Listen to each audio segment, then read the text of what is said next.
Sienten, vamos a leer en el capítulo 11 de Segunda de Corintios. Vamos a leer una porción allí que tiene unas advertencias.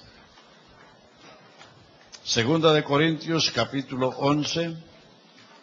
Vamos a leer los primeros 16 versículos. Los primeros 15 versículos, Segunda de Corintios, capítulo 11. Ojalá me toleráis un poco de locura. Sí, toleradme. Sigan, hermanos.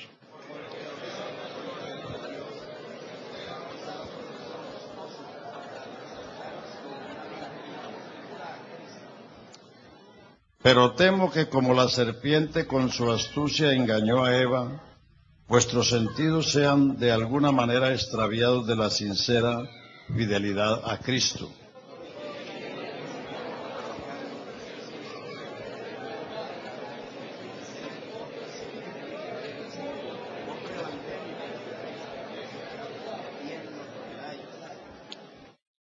Y pienso que en nada he sido inferior a aquellos grandes apóstoles.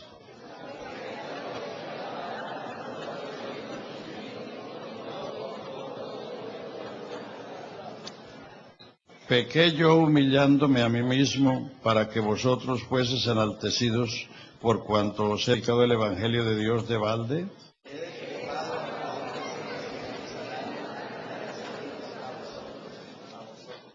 Y cuando estaba entre vosotros y tuve necesidad y a ninguno fui carga, pues lo que me faltaba lo supieron los hermanos que vinieron de Macedonia, y en todo me guardé y me guardaré de seros gravoso.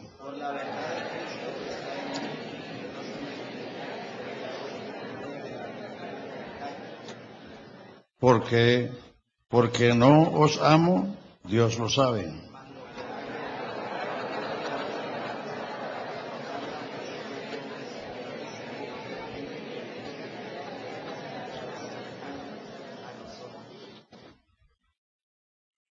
Porque estos son falsos apóstoles, obreros fraudulentos, que se disfrazan como apóstoles de Cristo.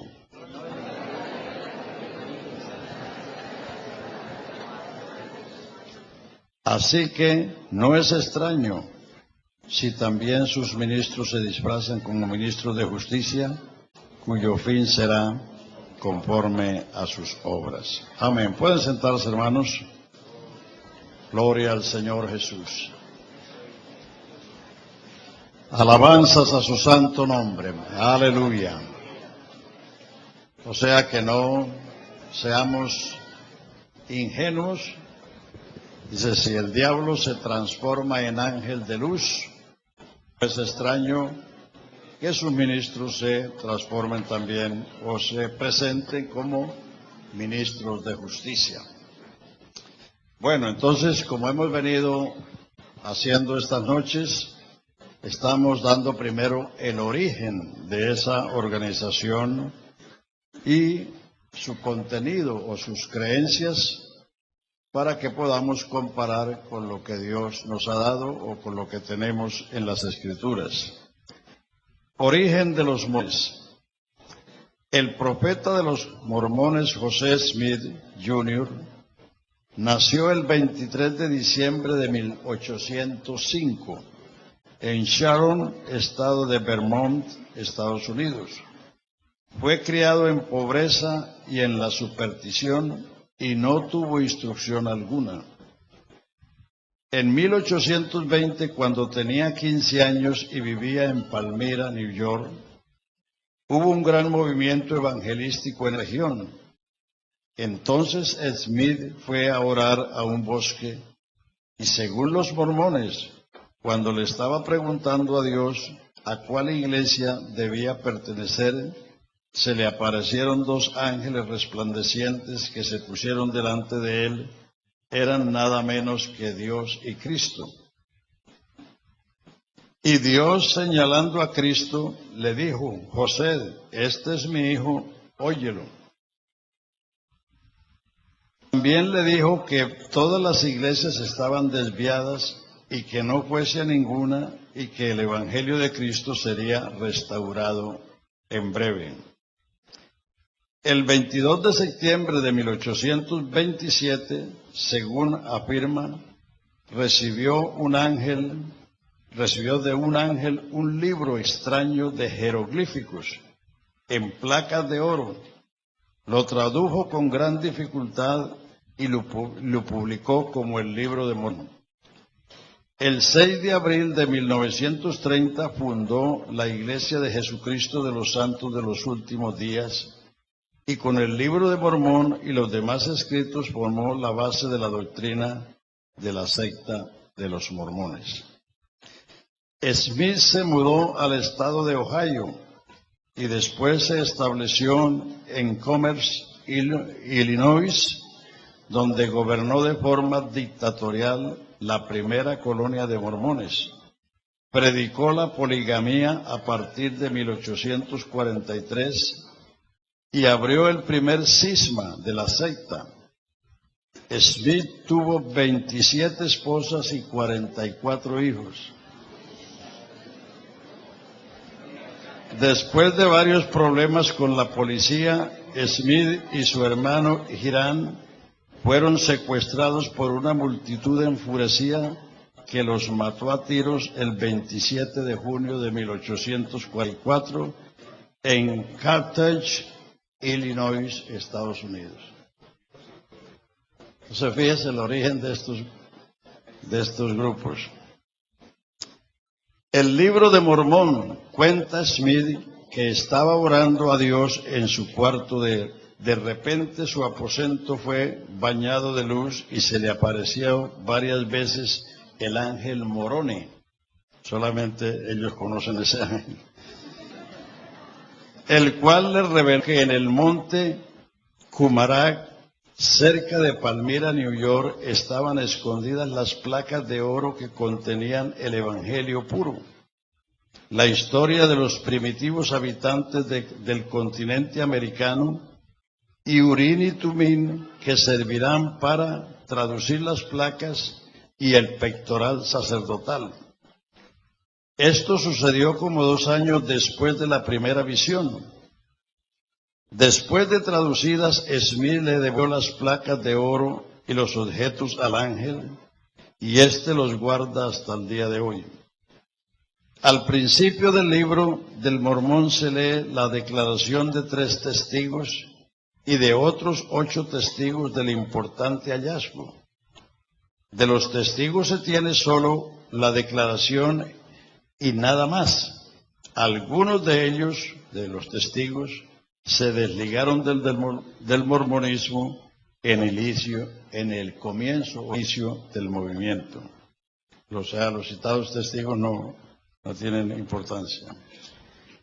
Citan a Ezequiel 37:16 como referencia al Libro de Mormón, diciendo que Leí y sus descendientes eran de la tribu de José, y su registro o vara se halla verdaderamente en el Libro de Mormón, como la vara de Judá está representada en la Biblia, y que estos son los 2 testigos que deben constar en todo negocio. Pongan allí la porción Ezequiel 37:16 para que vean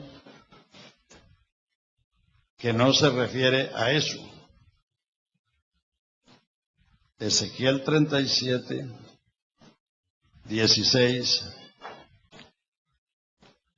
Desde el 15 dice: vino a mí palabra de Jehová diciendo: Hijo de hombre, toma ahora un palo y escribe en él, para Judá y para los hijos de Israel, sus compañeros. Toma después otro palo y escribe en él, para José, palo de Efraín, para toda la casa de Israel y sus compañeros. Júntalos luego el uno con el otro, para que sean uno solo, y serán uno solo en tu mano. Y cuando te pregunten los hijos de tu pueblo, diciendo: ¿nos enseñarás qué te propones con esto? Diles: así ha dicho Jehová el Señor: he aquí que yo tomo el palo de José que está en la mano de Efraín, y a las tribus de Israel sus compañeros, y los pondré con el palo de Judá, y los haré un solo palo, y serán uno en mi mano. Y los palos sobre que escribas estarán en tu mano delante de sus ojos. Y así dirás: así ha dicho Jehová el Señor, he aquí yo tomo a los hijos de Israel de entre las naciones a los cuales fueron, y los recogeré de todas partes y los traeré a su tierra.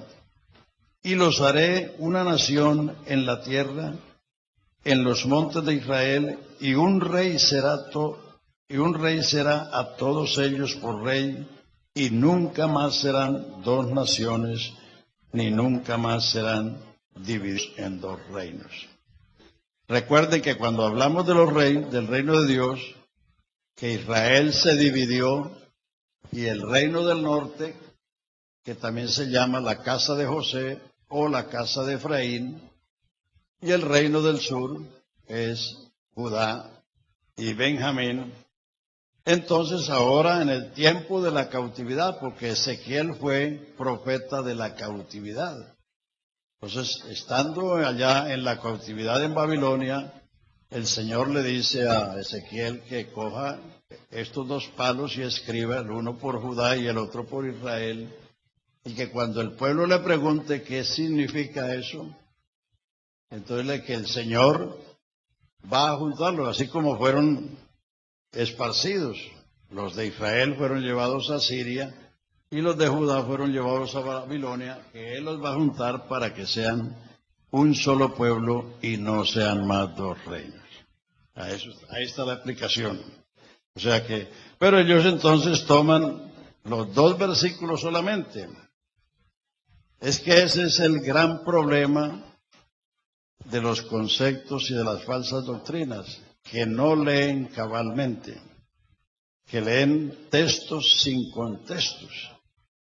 Les voy a referir una historia que le sucedió a dos muchachos en Argentina, para que sepan por qué suceden estas cosas. Yo fui a la provincia de Mendoza con el hermano Urrego a hablarle a una familia chilena y les estaba explicando la doctrina de la unicidad. Les estaba diciendo la importancia de leer los pasajes completos para entender. Entonces la muchacha de la casa me refirió una historia que dos muchachos de esa ciudad, por falta de trabajo, eran hermanos, se fueron a otro pueblo. Al cabo de los meses su hermana les escribió una carta hablándoles de lo que estaba en la casa, sucedía en la casa. Entonces, en la primera parte de la carta estaban los saludos y aquí en el último renglón decía, mamá ha muerto. Cuando ellos leyeron, mamá ha muerto, ellos tiraron la carta y se pusieron a llorar. Después que se dieron su llorada, voltearon la hoja y lo que decía, mamá ha muerto, la marrana grande y ha hecho unos chicharrones muy buenos. O sea que lloraron por la marrana como por la mamá, por no leer completo. Y eso es lo que le pasa a mucha gente, que cogen un versículo y hacen de él una isla y inventan de ahí una doctrina porque no leen lo que a continuación dice. Entonces, eso es lo que pasó con este pasaje de Ezequiel 37. Entonces, vea, ellos dicen que, vea lo que dicen de los dos palos.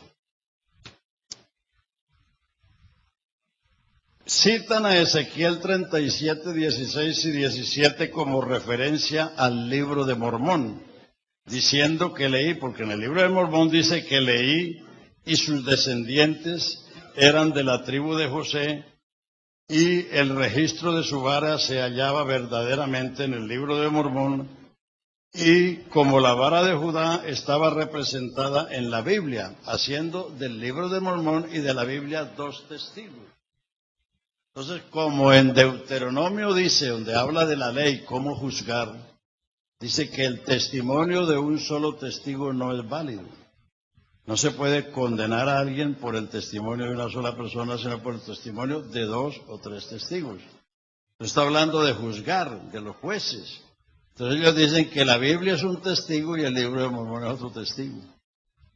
Y para justificar eso, citan estos 2 versículos de Ezequiel, cuando habla de estos 2 palos, que se refieren no a que los descendientes de ellos vinieron a Norteamérica en ese tiempo, sino al hecho de que Dios va a juntar, y todavía no lo ha hecho, va a juntar a Israel y a Judá en un solo pueblo cuando Él vuelva en su segunda venida. Entonces, eso pasa por eso. Bueno, también dice en el libro de Mormón 1, Nefi 5:14 y 3, Nefi 10:17, dice que Leí emigró de Jerusalén a Norteamérica a través del Pacífico con Lamán, y Dios designó al hijo más joven, a Nefi, para ser jefe de la tribu.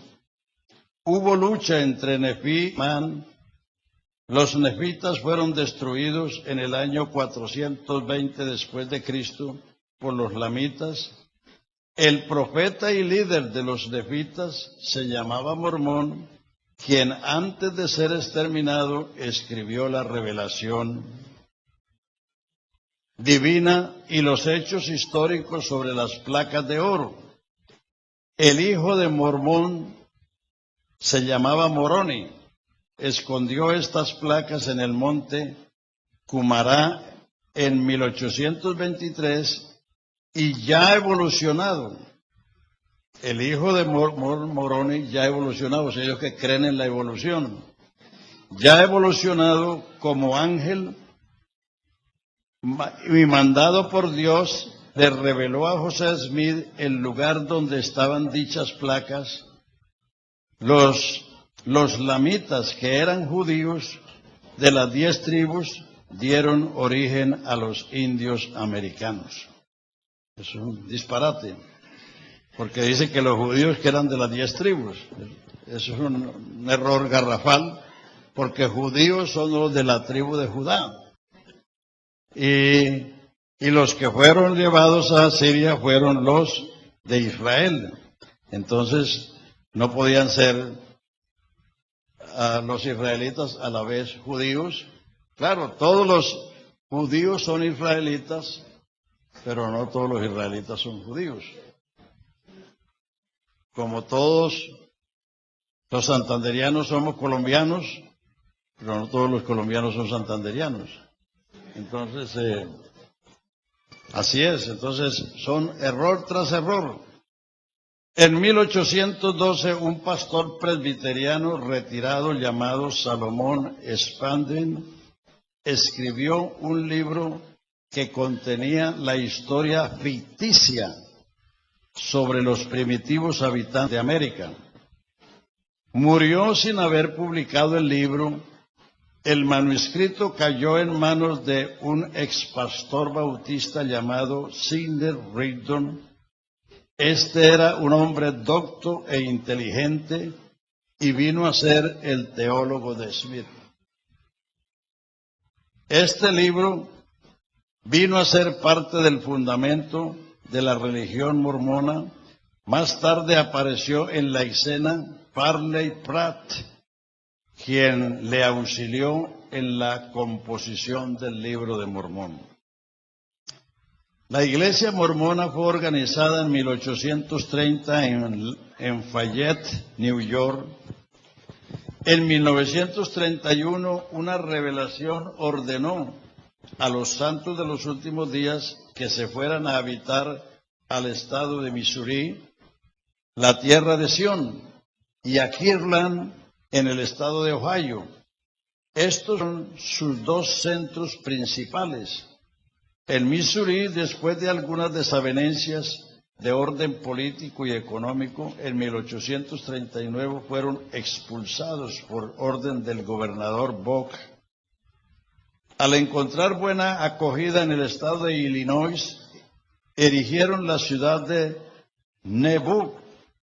Allí el profeta se proclamó, entre otras cosas, candidato a la presidencia de los Estados Unidos. Más loco que una cabra en patines. Después de la muerte de Smith, Brigham Young vino o llegó de Inglaterra, donde había estado ganando prosélitos, y por la fuerza de su personalidad se convirtió en el líder reconocido de la mayoría de los mormones. Un pequeño grupo no aceptó el liderazgo de Young y tomó el título de Iglesia Reorganizada de los Santos de los Últimos Días. Su líder fue un hijo de Smith. Hasta el presente hay por lo menos 6 grupos que se han dividido. O sea, hay 6, por los más conocidos, hay 6 grupos mormones. El primero es la Iglesia de Jesucristo de los Santos de los Últimos Días. Este es el grupo mayor, y aunque prefiere hablar de la poligamía, un autor contemporáneo, John J. Stewart, afirma: la Iglesia nunca renunció ni renunciará jamás a esa doctrina. La revelación recibida en cuanto al matrimonio pluralista forma todavía parte integrante de las Escrituras de los Santos de los Últimos Días y siempre la formará. Y eso lo dice un contemporáneo de ellos. 2. La otra se llama Iglesia Reorganizada de Jesucristo de los Santos de los Últimos Días. Estos rechazan la poligamía y aceptan la traducción inspirada de Smith. 3. Iglesia de Jesucristo de los Santos de los Últimos Días estragista, porque siguieron el liderazgo de Strach, que se negó a seguir a Brigham Young. 4. Iglesia de Cristo del lote del templo. Tiene ese nombre porque se halla en el terreno que Smith indicó como lugar que sería construido el templo de Sión. 5. Iglesia de Jesucristo Baskertoniste. No acepta la poligamía, fue fundada por Baskerton en 1862. Y 6. Iglesia de Jesucristo Cutlerist. Es muy pequeña, no acepta la poligamía, fue fundada por A. Cutler en 1853. Como ustedes han visto, todos estos grupos surgieron en el 1800. O sea que les cogió la noche. En cambio, la Iglesia de Jesucristo nació en el año 33 del primer siglo, en la ciudad de Jerusalén, en el aposento alto, y el capítulo 1 y 2 de los Hechos es el registro de nacimiento de la Iglesia. Así como usted tiene un registro de nacimiento que le dice dónde nació y cuándo nació, la Iglesia de Jesucristo tiene un registro. El libro de los Hechos, capítulo 1 y 2, ahí está. ¿Cuándo, dónde y cómo nació? Con la venida del Espíritu Santo. Y el libro de los Hechos son los primeros 32 años de la historia de la Iglesia. En esos 28 capítulos hay 32 años de historia. O sea que Lucas, en sus 2 libros, el Evangelio y los Hechos, nos da los primeros 65 años del cristianismo en el primer siglo. El Evangelio de Lucas, los 33 años de la vida de Cristo. Los Hechos, 28, 32 años, entonces son 65, ¿no? ¿Está bien?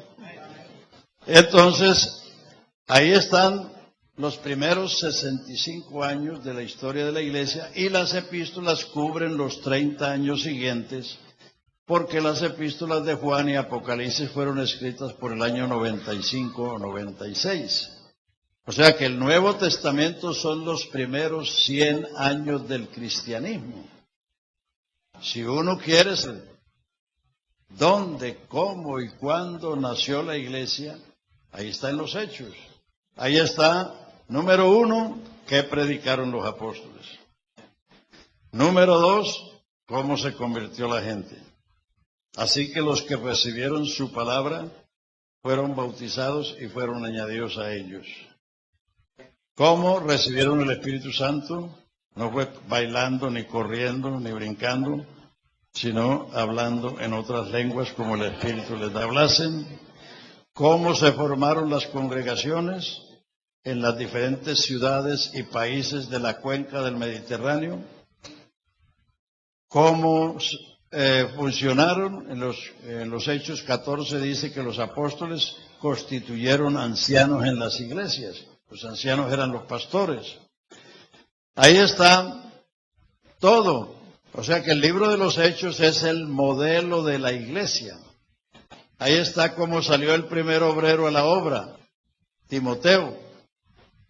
Pablo llegó a la ciudad de Listra, capítulo 16 de los Hechos, y halló a un joven llamado Timoteo, hijo de madre judía y de padre griego, del cual daban buen testimonio los hermanos en Listra y en Iconio, y Pablo lo llevó a la obra. Ahí está todo. O sea que, si usted quiere saber el origen de la iglesia y el desarrollo de la iglesia, léase el libro de los Hechos Apóstoles. Ahí están los primeros 32 años de historia. Y también quiero recomendarles, la iglesia pentecostal en Colombia ha editado 2 libros de la historia de la iglesia aquí.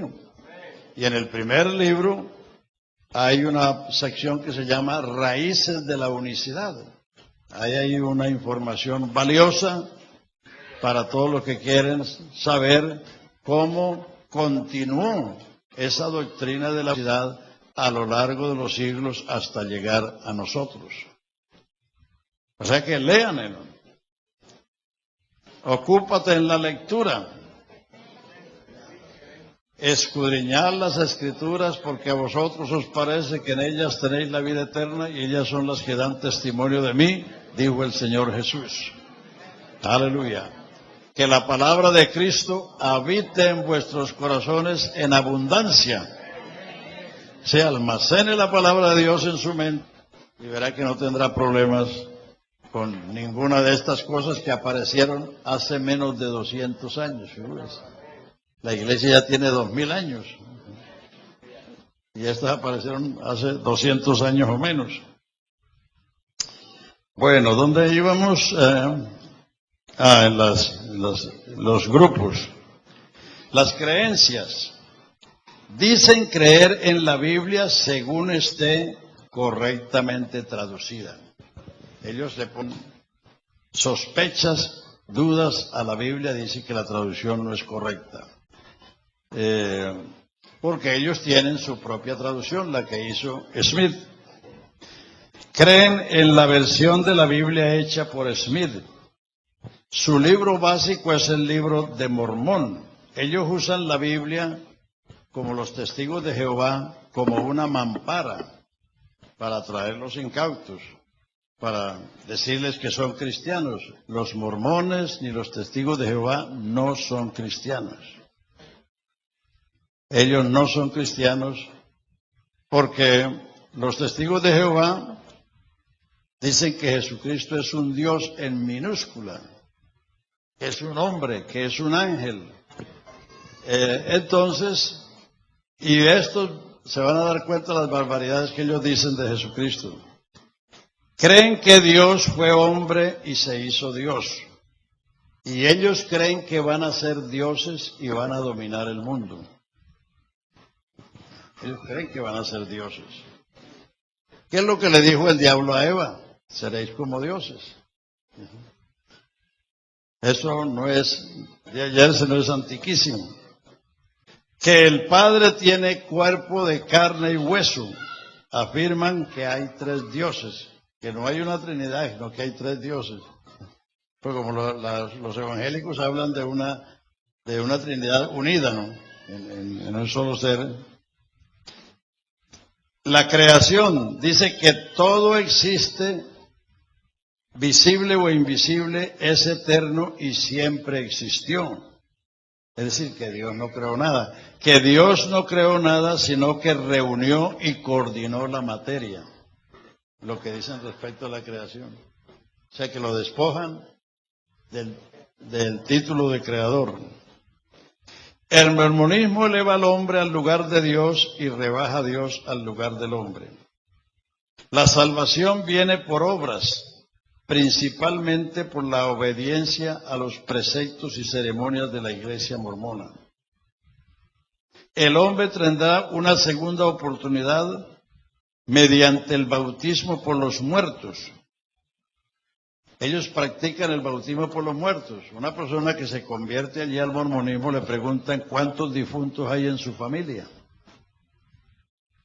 Y si hay 50 difuntos en su familia, le piden que se bautice 50 veces, una por cada difunto, para que le haga provecho al difunto.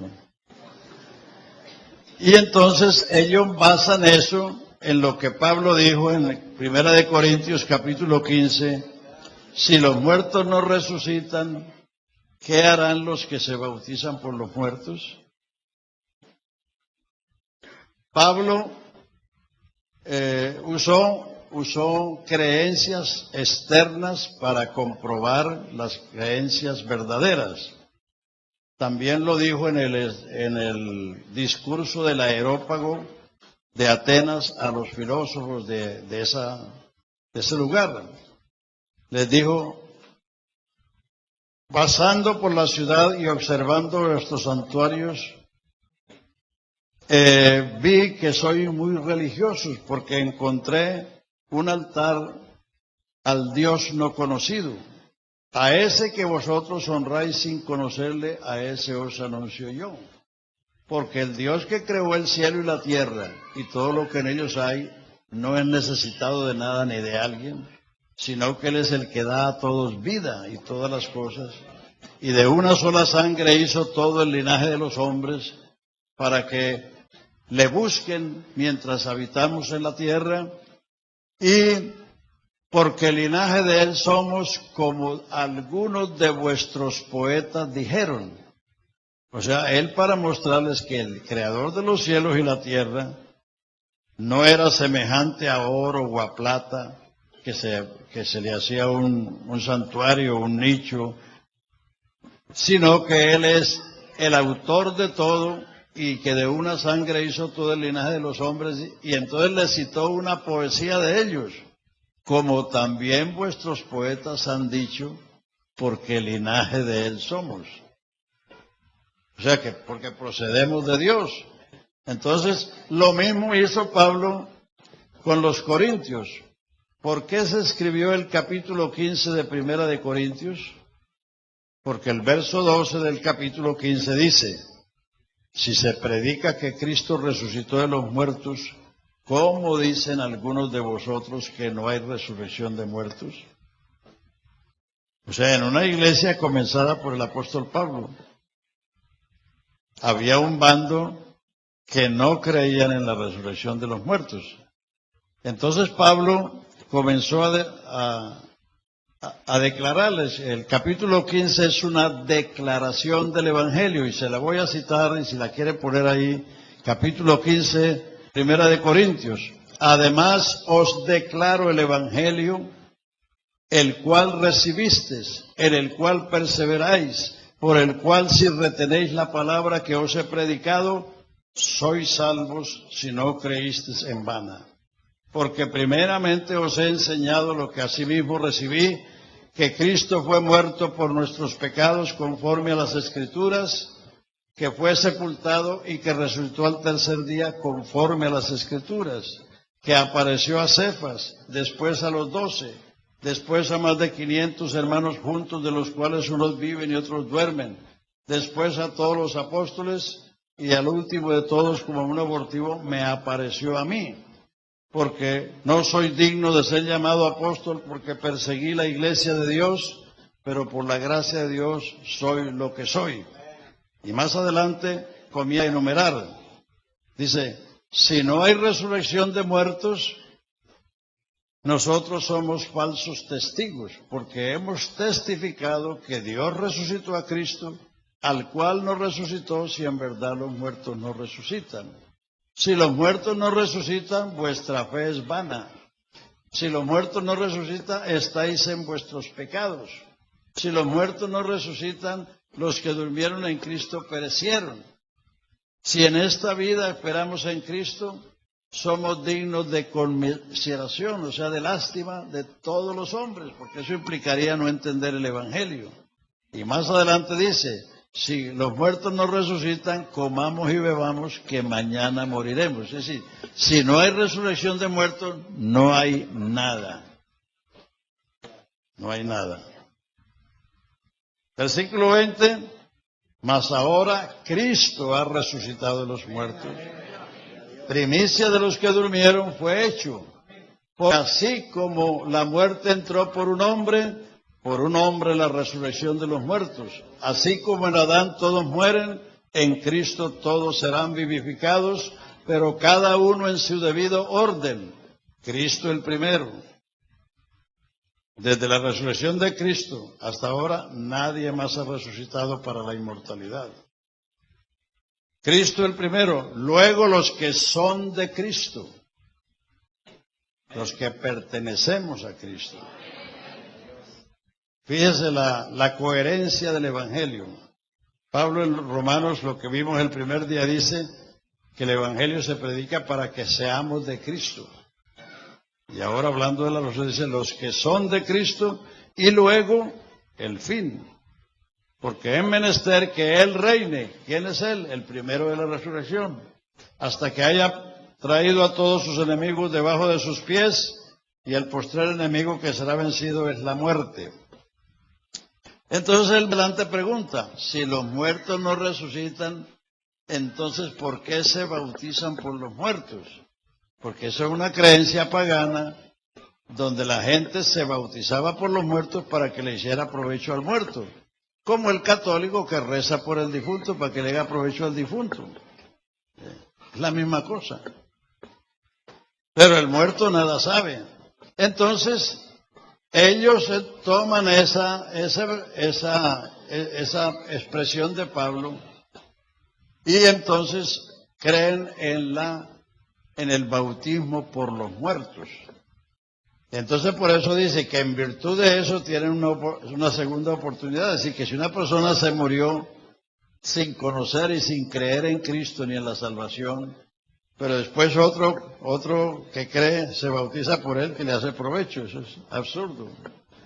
Eclesiastés dice, al lado que el árbol cayere, ahí quedará. Murió perdido, no hay quien te salve.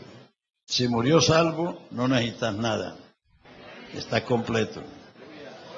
Por eso nosotros no rezamos por los muertos. Nosotros oramos por los vivos.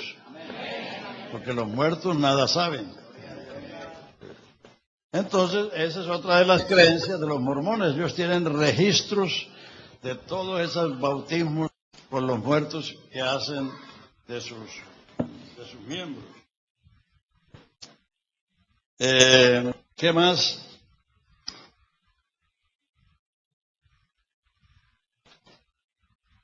Que Jesús no fue engendrado por el Espíritu Santo, que Adán, el primero de la raza humana, fue su padre. Eso lo creen ellos. Que Jesús, después de la resurrección, vino a América del Norte y predicó a sus habitantes y organizó la iglesia. Cuando Jesús después resucitó, solo le apareció a los apóstoles.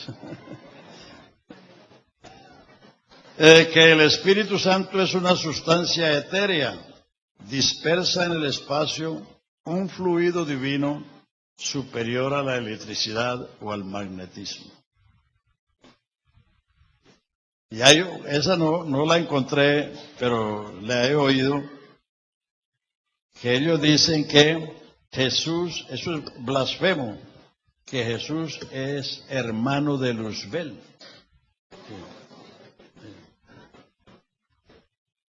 El mormonismo es la cosa más horrenda que hay, es paganismo crudo, pero ellos se dan una imagen de cristiano. No sé si aquí en la televisión usan, que ellos ponen, allá en los Estados Unidos usan pensamientos cristianos, los ponen en la televisión y dicen, este es un pensamiento de la Iglesia de los Santos de los últimos días.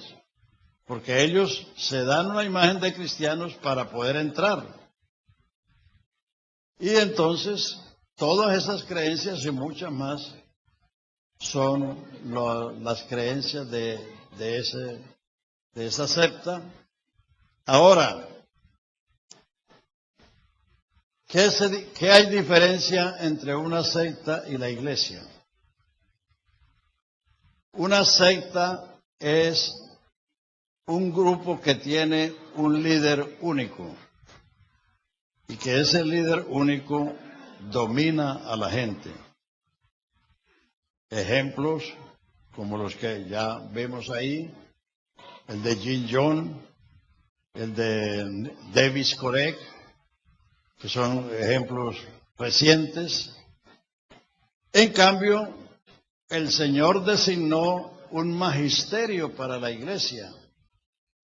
El Davis Corek, que fue allá en Texas, que se dieron bala con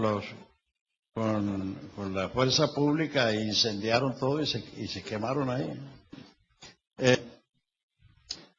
En cambio, el Señor, la epístola a los Efesios es la epístola de la iglesia, y en 4:11 dice, Él mismo constituyó a unos apóstoles, no apóstoles, sino apóstoles, profetas, evangelistas, pastores y maestros.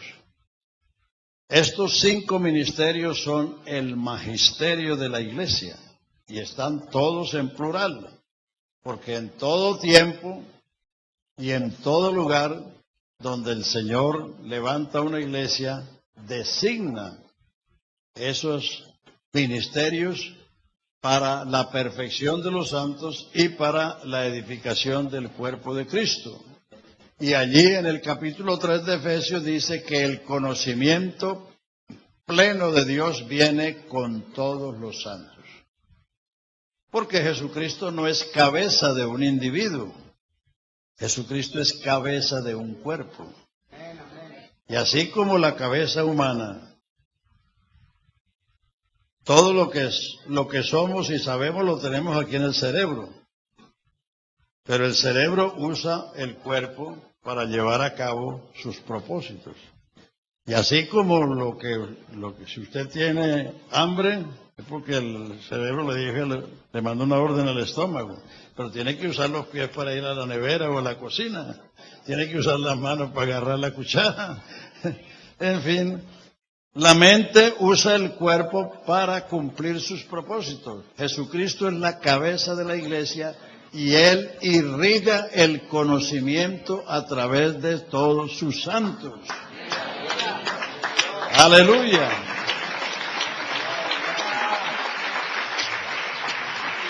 Así como su cuerpo se beneficia de su cabeza si tiene buena cabeza. Fíjese los que están debajo de los puentes todos desgreñados y sucios y todo. ¿Por qué? Porque tienen la torre de control mala. Entonces el cuerpo sufre por la situación de la cabeza. Pero cuando se tiene una buena mente, y por eso es importante alimentar la mente con la palabra de Dios, porque toda palabra de Dios es limpia, la palabra de Dios es pura. ¿Con qué limpiará el joven su camino? Con guardar su palabra. En mi corazón he guardado tus dichos para no pecar contra ti. Aleluya. Si usted quiere ser fuerte y vigoroso en la vida cristiana, lo que tiene es que llenarse de la palabra de Dios.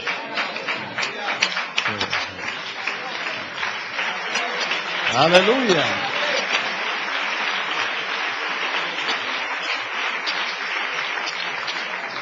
El vigor lo da la palabra de Dios. Uno de los salmos dice, Jehová da fortaleza y vigor a su pueblo. Entonces, todo eso proviene de la palabra de Dios. Así que todas estas sectas siempre aparecieron por un personaje que se creyó, un líder que se creyó la última Coca-Cola del desierto, y entonces sembró sus ideas y de alguna manera avanzaron hasta nuestros días, pero como repito, eso no tiene ni 200 años. La iglesia de Jesucristo tiene 2000 años ya. Nació el año 33 en la ciudad de Jerusalén y se extendió primero por toda la cuenca del Mediterráneo, llegando a Europa, al norte de África. De Europa vino a América y de América está volviendo a Europa y a África. Los africanos recibieron el mensaje primero que los europeos, porque el etíope que bautizó Felipe, en el capítulo 8 de los Hechos, fue y fundó una iglesia en Etiopía. Y en Denver, Colorado, yo estuve allá 8 meses atendiendo la iglesia porque no había pastor, y un domingo estaban dedicando un edificio, una comunidad etíope. Allí hay una comunidad etíope bien numerosa y tienen almacenes, restaurantes, son bien prósperos. Estaban dedicando su templo y ellos dijeron que ellos son continuación de la iglesia que fundó el etíope que bautizó Felipe en el camino de Jerusalén a Gaza. ¿Cómo llegó el evangelio a Europa? Capítulo 16 de los Hechos. ¿Cómo llegó a África? Capítulo 8. ¿Cómo llegó a Europa?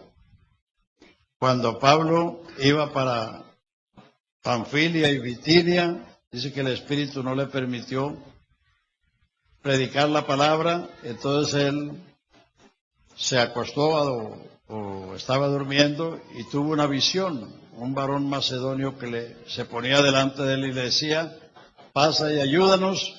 Y él tuvo por cierto que Dios lo llamaba para predicar el Evangelio en Macedonia. Y se embarcaron y llegaron a la ciudad de Filipos, que era una colonia romana, y esa fue la primera ciudad en Europa que recibió el Evangelio, y a través de una mujer. Allí, Pablo siempre que iba a una ciudad, iba a buscar sus paisanos.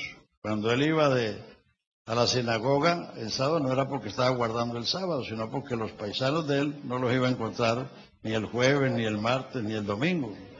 Entonces el primero iba a predicarle a los suyos.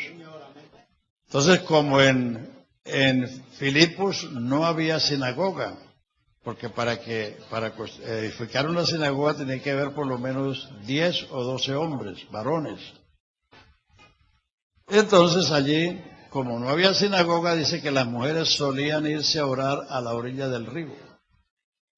Y entonces Pablo el día de reposo se fue a orar con ellas a la orilla del río, y había una mujer comerciante, vendedora de púrpura, llamada Lidia, dice, y ella estaba atenta a lo que Pablo decía. Y cuando Pablo terminó de hablar, ella le dijo, si habéis juzgado que yo sea fiel al Señor, posad en mi casa. Y se bautizó ella y su familia. Con ella comenzó la iglesia en la ciudad de Filipos. Y cuando ya Pablo estaba en la cárcel, 20 o más años después, Pablo le escribe la carta a los filipenses, a la iglesia que está en Filipos, con los obispos y diáconos. Ahí está el desarrollo de la iglesia.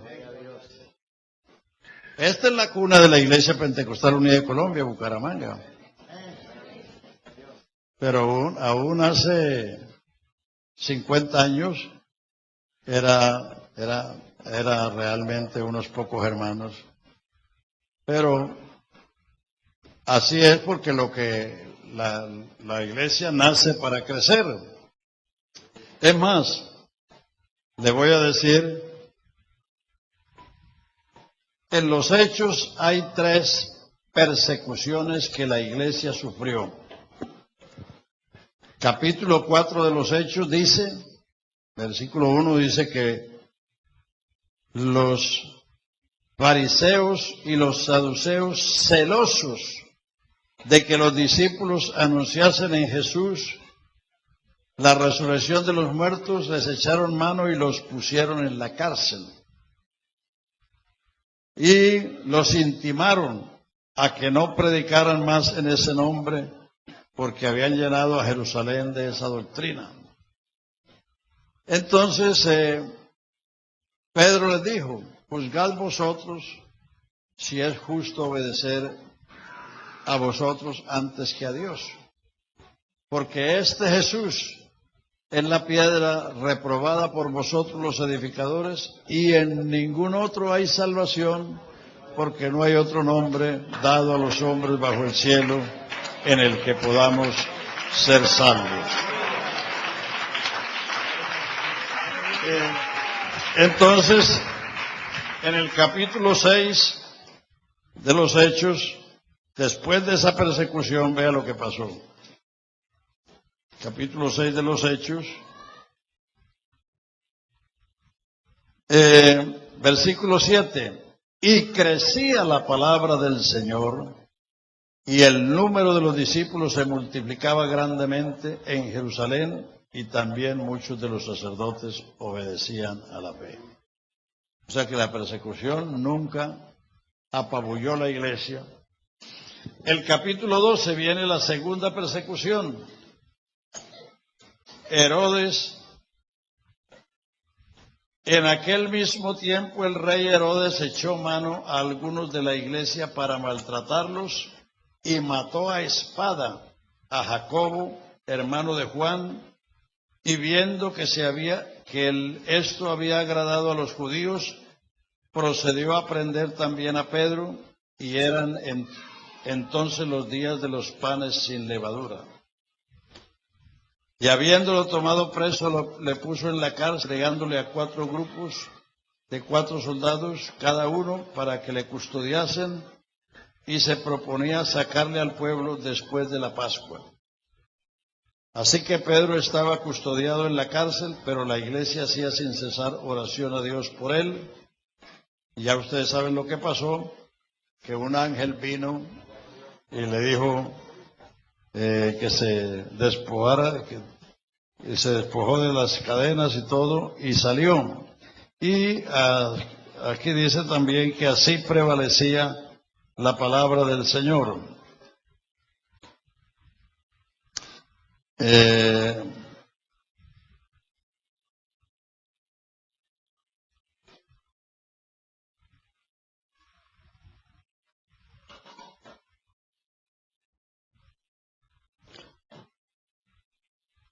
Bueno, entonces aquí vea lo que pasó.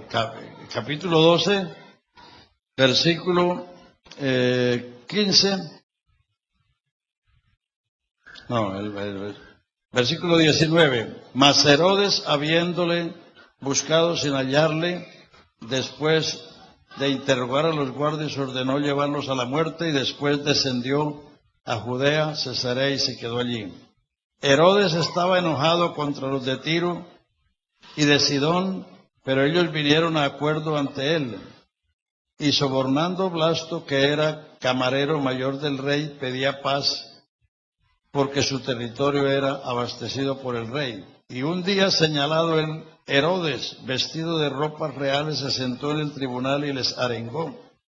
Y el pueblo aclamaba, gritando, voz de Dios y no de hombre.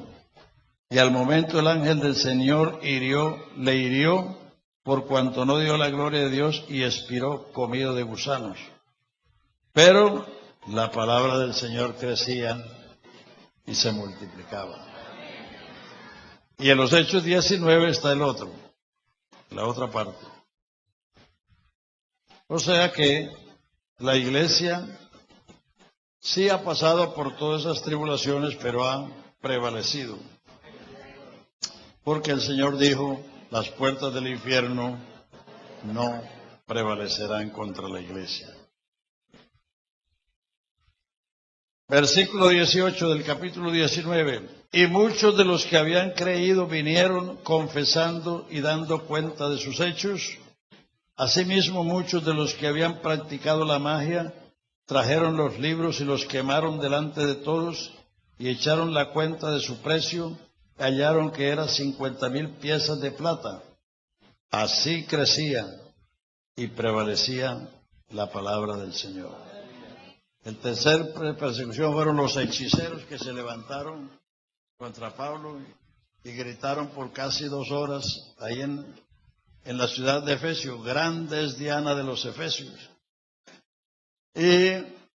Pero los que creyeron vinieron y trajeron los libros y los quemaron. O sea que la iglesia del Señor, como el Señor lo dijo, y si fuera cierto lo que estas sectas dicen, entonces la iglesia de Dios en todos esos primeros 17 siglos no había existido.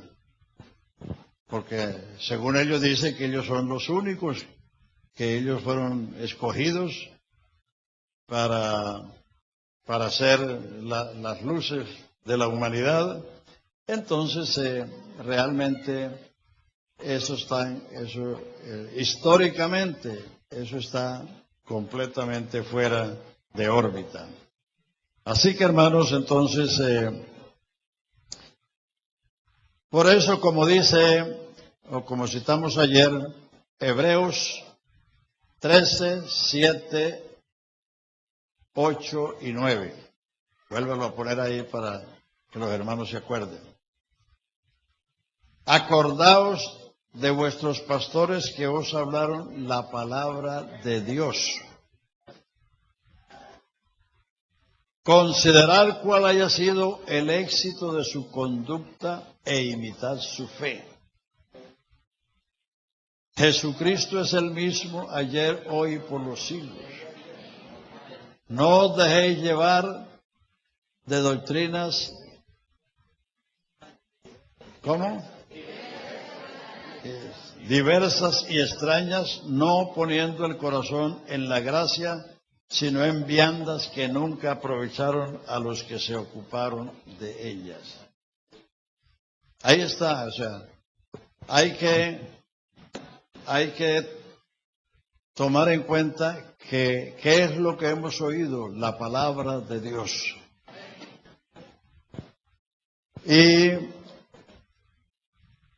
que una persona, para que la gente reciba su mensaje, tiene que tener un testimonio que respalde ese mensaje. Por eso dice, considerad cuál haya sido el éxito de su conducta.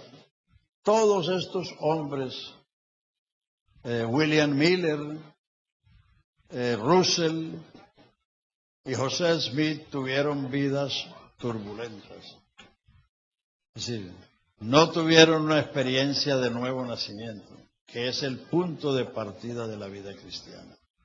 Jesucristo dijo, si no naces otra vez, ni siquiera puedes ver el reino de Dios. Entonces, no se puede ser cristiano sin Cristo. Se necesita, es decir, el punto de partida es recibir a Cristo. Jesucristo vino al mundo para que lo recibamos, no para que lo aceptemos, porque aceptar es menos que recibir. A todos los que le recibieron, a los que creen en su nombre, les dio potestad de ser hechos hijos de Dios. Un ejemplo clásico es el de Lucas 19. Jesús entró en Jericó y un publicano que era ladrón, Zaqueo, pequeño de estatura, corrió adelante y se subió a un árbol porque quería ver a Jesús. Eso era todo lo que él quería, ver a Jesús. Pero para sorpresa de él y de nosotros, Jesús fue hasta el árbol y le dijo, Zaqueo, bájate, date prisa porque voy a posar en tu casa. Y él descendió a prisa y lo recibió gozoso. Y Jesús le dijo, hoy ha venido la salvación a esta casa, porque el Hijo del Hombre vino a buscar y a salvar lo que se había perdido. Aleluya. Aleluya. No es ser simpatizante o amigo de Cristo, no, hay que recibirlo. Y Hechos 2:41, así que los que recibieron su palabra fueron bautizados como 3,000 personas y se añadieron a ellos. La manera en que la gente se añade a la iglesia es obedeciendo el Evangelio. Si una persona no obedeció el Evangelio, puede vivir en el templo, pero ni es iglesia ni es salvo. Para ser iglesia hay que ser salvo. El Señor añadía a la iglesia cada día los que debían de ser salvos. La iglesia no es el edificio. La iglesia es la compañía de los salvos, la congregación de los redimidos, el pueblo de Dios, la congregación de los santos. Esa es la iglesia. Esto es la capilla, esto es el templo, esto es la casa de oración. La iglesia somos nosotros.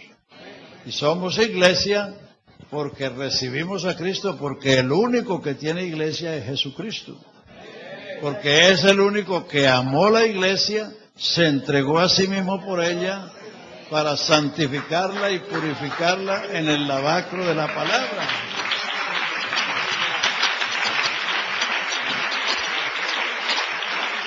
Claro, usted sale caminando aquí por Bucaramanga y encuentra iglesia tal, iglesia pascual, iglesia esto, iglesia no otro. Porque a todo lugar donde se reúne la gente religiosamente le llaman iglesia, pero eso no es verdad. La palabra iglesia viene del griego eclesia, que quiere decir los que han salido fuera. Y hay muchas congregaciones que no han salido de nada. No han salido del mundo, no han salido del pecado, no han salido de la idolatría, no han salido de todo. Iglesia, así comúnmente quiere decir asamblea, pero la iglesia de Jesucristo es la congregación de los que han salido fuera. Hay un ejemplo antes, ya no lo conocen ustedes, todos son jóvenes aquí, sí, de pronto el hermano. Cuando no había emisoras, eso hace mucho rato, la manera en que un alcalde daba a conocer los decretos era con un bando. Entonces el policía iba a la plaza principal y tocaba un tambor o sonaba una corneta. Entonces cuando la gente oía eso decía, hay bando. Entonces la gente salía de las casas, salía de los negocios, se reunían allí para escuchar el bando. El bando era un decreto que el alcalde daba por alguna razón. Bueno, eso es lo que es la iglesia. La iglesia es los que hemos salido de todas las condiciones y clases porque oímos el bando del cielo, el evangelio glorioso de Jesucristo, y nos hemos congregado alrededor de él. Porque Él es el verdadero Dios, la vida eterna. Él es la única esperanza y fuera de Él no hay quien salve. O sea que si usted no se agarra de Jesucristo, no hay quien te salve. No me vaya a decir que la Virgen, porque la Virgen necesitó Salvador. Cuando la Virgen oyó el mensaje, y cuando visitó a su prima Elizabeth, ella cantó como cantamos nosotros. Engrandece mi alma al Señor y mi espíritu se regocija en Dios mi Salvador. Ella tenía Salvador. Porque grandes cosas me ha hecho el poderoso y santo es su nombre. He aquí que de ahora en adelante me llamarán bienaventurada todas las generaciones. Claro, los católicos les han metido en la cabeza que nosotros no creemos en la Virgen. Nosotros sí creemos en la Virgen, ella es nuestra hermana en la fe. Es la mujer más bienaventurada no porque fue virgen, porque todas las mujeres han sido vírgenes y hasta los hombres hemos sido vírgenes.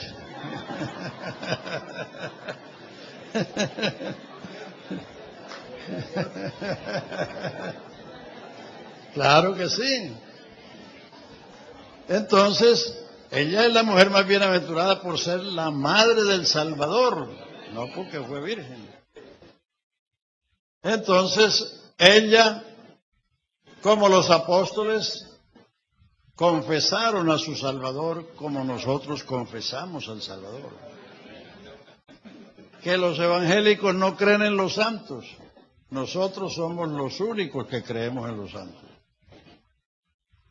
No nos oyen citando a Pablo, a San Pedro, a San Juan, a San Lucas, a San Mateo, a San Marcos. Los católicos no creen en los santos, creen en las imágenes, que es otra cosa. Porque pregúntele a un católico qué dijo Pedro, qué dijo Pablo, qué dijo San Juan, qué dijo San Marcos, qué dijo San Lucas, y verá que no saben. Entonces, ¿cómo van a creer si no saben lo que ellos dijeron?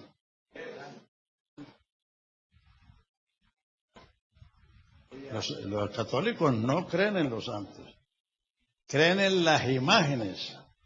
Ahora piense usted, ¿quién cree más? El que lee las enseñanzas de Pedro, de Pablo, de Juan, de Mateo, de Lucas, y las cree y las practica, o el que va a la tienda y compra un muñeco calvo, que le dicen que es Pedro, y lo cuelga en la pared. Piense, ¿quién cree más?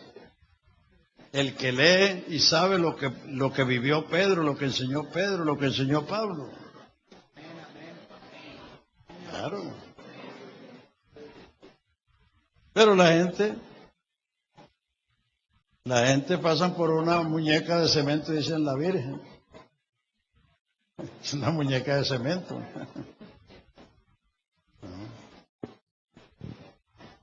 Así que, hermanos, hay que venir a las Escrituras.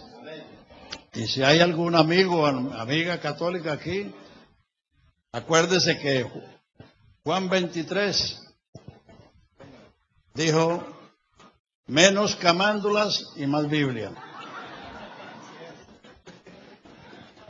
De Juan 23 para atrás era prohibido leer la Biblia. De Juan 23 para acá los católicos están de vez en cuando leyendo la Biblia. Entonces, y él fue el que dijo, menos camándulas y más Biblia. Porque los rezos no llevan a ninguna parte. La Biblia es la revelación de Dios al hombre. La Biblia es la lámpara a nuestros pies y la lumbrera en el camino. La Biblia es las Escrituras, las que el Señor dijo, escudriñad las Escrituras porque a vosotros os parece que en ellas tenéis la vida eterna y ellas son las que dan testimonio de mí. Así que, hermanos, entonces, camínele a las Escrituras. Haga de la vida el pan nuestro de cada día. Por muy ocupado que usted sea, debe sacar un tiempo, siquiera 15 minutos o media hora para leer un capítulo diariamente de la palabra de Dios, y así usted se va enterando, va conociendo el plan de Dios, el propósito de Dios, la salvación de Dios, y entonces usted no andará en tinieblas y no andará preguntando, bueno, y de tantas religiones, ¿cuál es la verdadera? Eso es lo que pregunta mucha gente. La verdad no es una religión, la verdad es una persona, Jesucristo. Si usted tiene a Jesucristo, tiene la verdad. Si usted no tiene a Jesucristo, no tiene la verdad, aunque esté aquí con nosotros. Sí. Porque, como dije antes, a Él hay que recibirlo. y ser de Él, entre los cuales estáis vosotros llamados a ser de Jesucristo. ¿Por qué tienes que ser de Jesucristo? Porque naciste adámica. No naciste cristiana. Nadie ha nacido cristiano. Ni los hijos de los pastores nacen cristianos. Porque Dios no tiene nietos. Dios solo tiene hijos y para ser hijo de Dios hay que recibir a Jesucristo. Solo Él tiene la prerrogativa de hacernos hijos de Dios. Habiendo sido predestinados para ser adoptados hijos suyos por Jesucristo, según el puro afecto de su voluntad. No se conforme con simplemente venir al templo y gozar de la amistad, la comunión de tanta gente buena y bonita que hay aquí. Aleluya. No, usted, si somos algo, lo somos por Jesucristo. Aleluya. Si Jesucristo estuviera en nosotros, estaríamos perdidos como cualquier otra persona. Pero lo que hoy somos y lo que seremos siempre, lo seremos por la gracia de Dios, por el hombre Jesucristo. Así que esta noche, si hay aquí personas que no han recibido a Jesucristo, usted puede hacerlo esta noche. Es una decisión que usted tiene que tomar. Así como un día decidiste casarte. Y por eso ahora dice mi marido, mi esposo. Hace 53 años yo ni siquiera sabía que Marlene existía. Ni ella tampoco sabía que yo existía. Pero hace 52 años nos vimos la primera vez en el templo. Entonces nos hicimos amigos, nos enamoramos, nos casamos, y ella dice, mi esposo, y yo digo, mi esposa. ¿Por qué? Porque nos entregamos el uno al otro, nos pertenecemos el uno al otro. Eso va a ser 50 años. Entonces, así es con Cristo. La Biblia pone el matrimonio como una analogía de la unión de Cristo y su iglesia. Para usted ser iglesia tiene que ser de Cristo. Y usted no nació con Jesucristo. Usted tiene que tomar la decisión un día, decir, Señor, yo quiero ser tuyo o tuya. Yo quiero pertenecer a ti. Yo te recibo. Aleluya. Y entonces Jesucristo hará en ti esa obra estupenda y maravillosa que solo Él sabe hacer. Aleluya. Vamos a ver si esta noche hay algunas personas que van a recibir a Cristo. Pónganse de pie. Cantamos, oh bondad tan infinita hacia el mundo pecador. Dios en Cristo revelando su eternal y santo amor. Y vamos a invitar a los amigos y amigas que nos visitan, que usted no ha hecho esa decisión, hágalo esta noche. Tome, esa es la decisión más sabia que usted puede hacer. Yo la hice hace 55 años y jamás me ha pesado. Aleluya.